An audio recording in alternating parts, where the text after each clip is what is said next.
Share করব রিঠে মাছ মাথার কষা কষার রেসিপি। এই দেখো, প্রথমেই মশলার জন্য নিয়ে নিয়েছি রসুন, শুকনো লঙ্কা, গোটা জিরে, গোটা ধনে আর কুচনো আদা।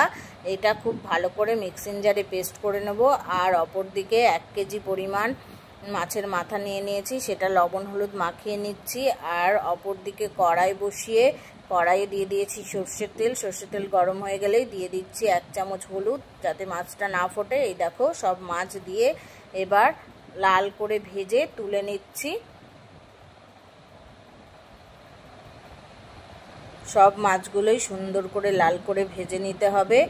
এই দেখো, মাছের মাথা ভাজা রেডি। এবার ওই তেলেই দিয়ে দিচ্ছি ডুমো ডুমো করে কেটে রাখা আলুগুলো বেশ সুন্দর করে লাল করে ভেজে তুলে নিলাম।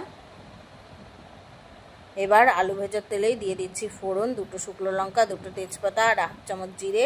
মশলাটা ভাজা ভাজা হলেই দিয়ে দিচ্ছি কুচিয়ে রাখা পেঁয়াজ, একটা বড় সাইজের পেঁয়াজ কুচিয়ে নিয়েছি। আর দিয়ে দিচ্ছি একটা টমেটো কুচি, আর বেটে রাখা মিক্সিং জারের মশলাটাও দিয়ে দিলাম। সমস্ত মশলা খুব ভালো করে কষিয়ে নেব। সাথে দিয়ে দিচ্ছি মিক্সিং ধোয়া একটু জল, আর দিয়ে দেব পরিমাণ মতন লবণ আর হলুদ।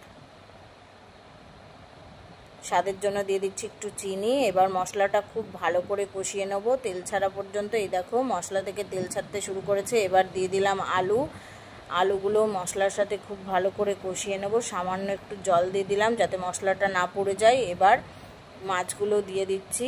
খুব ভালো করে মশলার সাথে আলু, মাছ সমস্ত কিছু কষিয়ে নেব।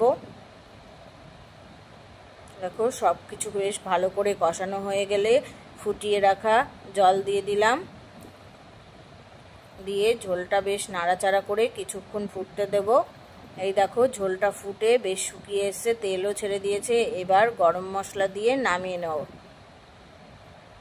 এই দেখো, নামানোর পরে কত সুন্দর কালার এসছে। তোমরাও এইভাবে রিঠে মাছের মাথা রান্না করে খেয়ে দেখো, খুবই ভালো লাগে। আমার রেসিপিটা ভালো লাগলে লাইক, শেয়ার, কমেন্ট করে পাশে থেকো বন্ধুরা।